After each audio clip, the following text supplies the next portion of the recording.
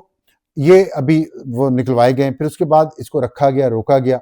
اور روکے جانے کی دو وجوہات بتائی جا رہی ہیں. ایک تو یہ کہ حکومت یہ چاہتی تھی کہ اس کے ذریعے جو پوائنٹ آؤٹ کیے گئے، جس کا میں آگے بتاتا ہوں کس کس کو پوائنٹ آؤٹ کیا گیا، کون کون سا وہ مافیا ہے جو اس ملک کو لوٹ رہا ہے، کہ ان کے خلاف ایک جو بھی کارروائی ہونی ہے اس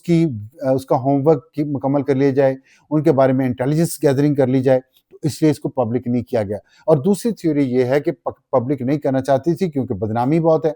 پاکستان کی، اور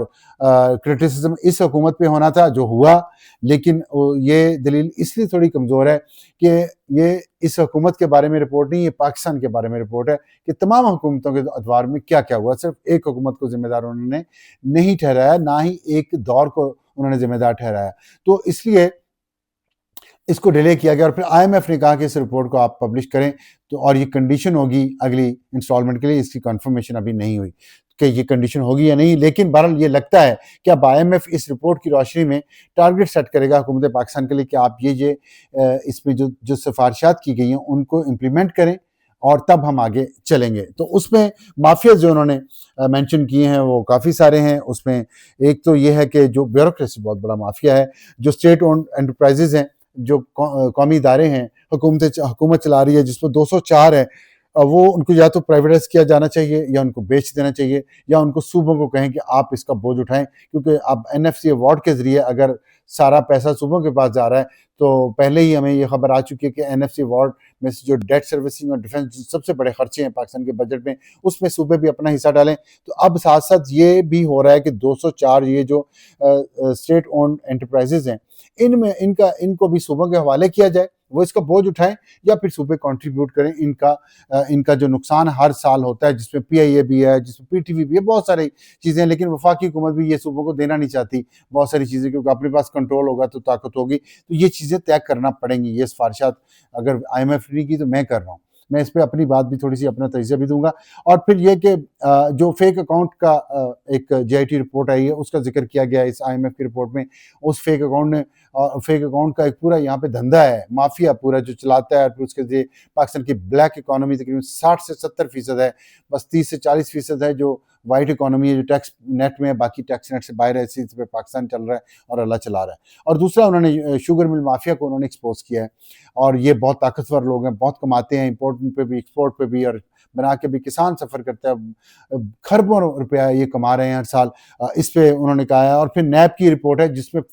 5.5 ٹریلین روپیز جو ریکور کیے ہیں. ریپ نے بہت بڑی رقم ہے، پچھلے 3-4 سال میں انہوں نے ریکور کی ہے. اور یہ اس کو انہوں نے بنیاد بنا کے یہ کہا ہے کہ جو 5 سے 6%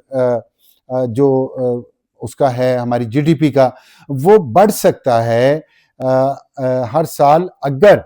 پاکستان یہ کام کر لے، یہاں اپنے سسٹم کو ٹھیک کر لے، کرپشن کو روک لے، لیکیج کو روک لے. وہ کہاں کا میں آپ کو ابھی اس پہ بتاتا ہوں. اور پھر یہ کہ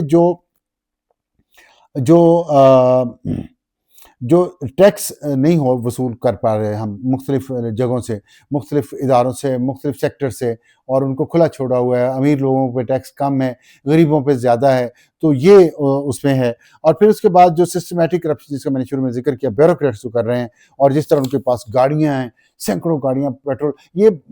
گاڑیاں اور پیٹرول تو چھوٹے لیول کی کرپشن، لیکن اس کے نا اثرات سوسائٹی پہ بہت نیگیٹو ہیں. اور اتنی گاڑیاں ہیں، یہ جو خسارے میں جا رہے ہیں ادارے، ان سب میں اتنی گاڑیاں ہیں، اور اتنے ڈرائیور، ان کو پیٹرول، مینٹیننس، اور پتہ نہیں کیا کیا. تو یہ چیزیں بے تحاشا اس کا استعمال ہوتا ہے. تو آئی ایم ایف نے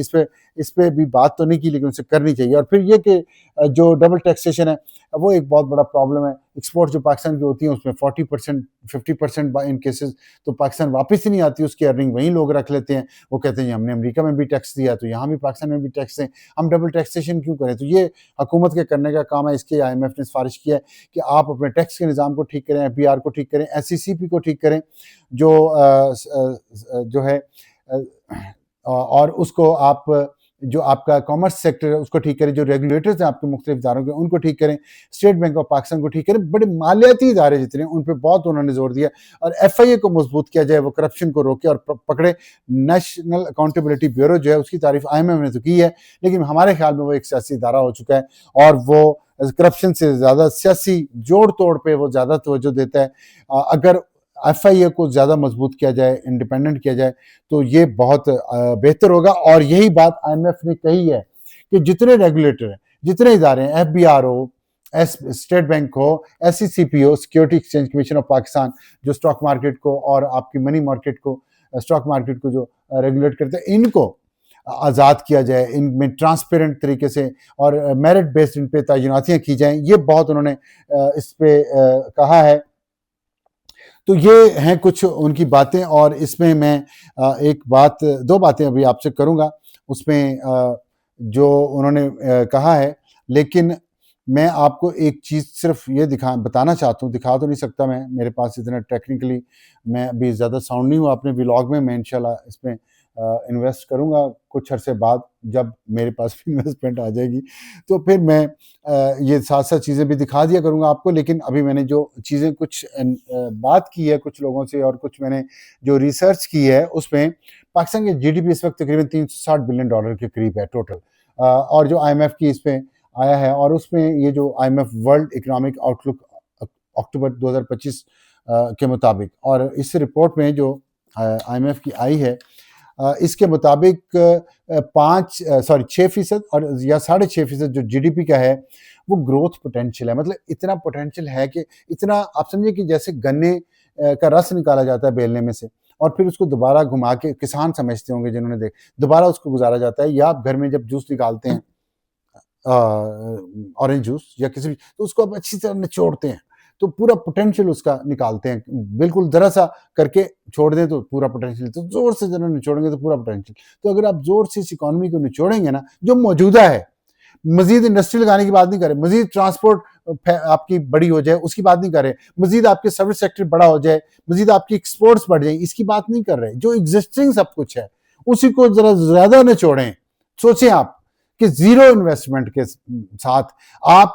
6 سے 6.5% آپ جی ڈی پی گروتھ ابھی بھی ہو سکتی ہے مزید، اور یہ کتنا بنتا ہے؟ یہ بنتا ہے اگر 6% ہو تو $21 ارب، اور اگر 6.5% ہو تو $23 ارب تقریباً یہ بنتے ہیں ہر سال مزید آپ کی اکانومی میں آئیں گے۔ اور یہ $23 ارب کتنا، میں آپ کو بتاتا ہوں یہ کتنا۔ میں نے آپ کو ابھی بتایا کہ پاکستان کا بجٹ $9 ارب ہے، بتایا نا، تو 9×18 تو تقریباً 2.5 ٹائم مور دین پاکستان ڈیفنس بجٹ، صرف ایک سال کا۔ اگر اور یہ آپ کے بجٹ سے 2.5 گنا زیادہ، ڈیفنس بجٹ سے 2.5 گنا زیادہ آپ کے پاس یہ آ سکتا ہے ہر سال، صرف اس کو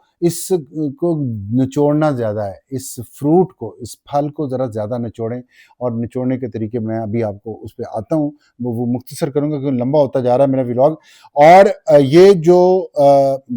ظاہر ہے 9 سے 10 بلین ڈالر میں نے آپ کو بتا دیا ہے، اور پاکستان کی جو ٹوٹل ایکسپورٹس ہیں وہ $35 بلین کی ٹوٹل ایکسپورٹس، $35 بلین، اور آپ صرف اس کو زیادہ نچوڑنے سے $23 بلین آپ کو آ جائیں گے ہر سال مزید۔ تو سوچیں ہم کہاں سے کہاں پہنچ جائیں گے ایک سال میں، اگر ایک سال میں ہی صرف ہر سال کریں تو پھر اس کے بعد انویسٹمنٹ آئے، انڈسٹری پھیلے، ہمارا سروس سیکٹر پھیلے، ہماری ایکسپورٹس پھیلیں، ہماری ریمیٹنسز بڑھ جائیں، تو کیا پاکستان میں کتنی خوشحالی آ سکتی ہے۔ اور یہ جو خیر یہ اور بہت ساری ایگزامپلز ہیں اس میں ان کو کوٹ نہیں کرتا، آپ کو مثالیں دو میں نے سمجھا دی ہیں، ایکسپورٹس پاکستان کی کتنی ہیں، اور اس کے علاوہ پاکستان کی جو فارن ریمیٹنس جو ڈیفنس بجٹ ہے اس پہ۔ اب میں آخر میں یہ بات کرنا چاہتا ہوں کہ یہ کیسے ممکن ہوگا۔ اس کے بڑے آسان طریقے ہیں کہ سب سے پہلے آپ کی نیت صاف ہونی چاہیے۔ نیت کس کی صاف ہونی چاہیے؟ ہائیبریڈ نظام کے چلانے والوں کی۔ ہائیبریڈ نظام کون چلاتا ہے؟ سویلین اینڈ ملٹری لیڈرشپ، ان کی نیت صاف ہونی چاہیے۔ نمبر 2 ان کی کمٹمنٹ ہونی چاہیے، اور نمبر 3 یہ کہ بالکل فیئر چلیں۔ جب آپ اس ایشو پہ بات کریں گے تو اس میں نہ آپ کسی جرنیل کو چھوڑیں، چاہے سرونگ ہو یا چاہے ریٹائرڈ، میں یہ دل سے بات کر رہا ہوں، اور میں ہائبرڈ نظام کے چلانے والوں سے بات کرنا چاہتا ہوں، اور پاکستان کے تمام ان لوگوں سے بات کرنا چاہتا ہوں جو اس ملک میں کچھ ہیں، اور یہ جن کا دل اس ملک کے ساتھ دھڑکتا ہے، اس ملک کے عوام کے ساتھ دھڑکتا ہے، اس ملک کو آگے، قوم کو آگے لے جانا چاہتا ہے، جو اس ملک کے غریب بچوں کے پاؤں میں چپل، ان کے تن پہ کپڑا، ان کے منہ میں اچھی خوراک، اور ان کے اچھا سکول، اچھا ہاسپٹل دیکھنا چاہتا ہے، ان کے لیے یہ میری بات ہے۔ نہ کسی جج کو، جرنیل کو چھوڑیں چاہے حاضر سروس ہو یا ریٹائرڈ، نہ کسی جج کو چھوڑیں چاہے حاضر سروس ہو یا ریٹائرڈ، نہ کسی سیاستدان کو چھوڑیں چاہے وہ کتنا بھی بڑا سیاستدان ہو، کتنی بھی بڑی پارٹی کا وہ لیڈر نہ ہو، نہ ہی کسی بیوروکریٹس کو چھوڑیں چاہے وہ ریٹائرڈ ہو، سرونگ سول بیوروکریٹس کی بات کروں، اور نہ ہی کسی جرنلسٹ کو چھوڑیں، صحافی کو، اینکر کو، کسی ٹی وی چینل کے مالک کو، چاہے آپ کے لیے کچھ بھی کیا اس نے، آپ کے لیے، میں جن کو کہہ رہا ہوں ان کو سمجھ آنی چاہیے، میں اس سے زیادہ نہیں سمجھا سکتا، آپ کے لیے کرنا زیادہ اہم ہے، یہ اس ملک کے لیے، اور اس آپ کے لیے وہ اگر 10 روپے کا کرتے ہیں نا، تو یہ بات آپ کو بھی پتہ ہے، مجھے بھی پتہ ہے، لیکن کہتا کوئی نہیں، میں کہہ رہا ہوں کیونکہ میرا دل دھڑکتا ہے اس دھرتی کے لوگوں کے ساتھ، کہ آپ کے لیے 10 روپے کا کام کرتے ہیں نا، تو 90 روپے کا کھوٹ، 90 روپے کی کرپشن اپنے لیے وہ لوگ کرتے ہیں، اور جتنا بھی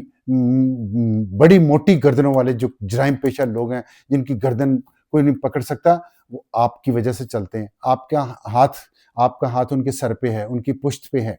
اس ہاتھ کو ہٹائیں۔ پرائم منسٹر شہباز شریف صاحب and field marshal general Asif Munir صاحب، یہ 5 جو طبقات ہیں، اگر آپ ان کو صحیح طریقے سے، ان کے مافیا کو ختم کر دیں، تو پاکستان 1 سال میں اتنا پوٹینشل دے گا کہ آئی ایم ایف اس رپورٹ کے بعد آپ کو سلام کرے گی، پوری دنیا سلام کرے گی، یہ قوم سلام کرے گی، اور شکر گزار بھی ہوگی۔ اگر کچھ کرنا ہے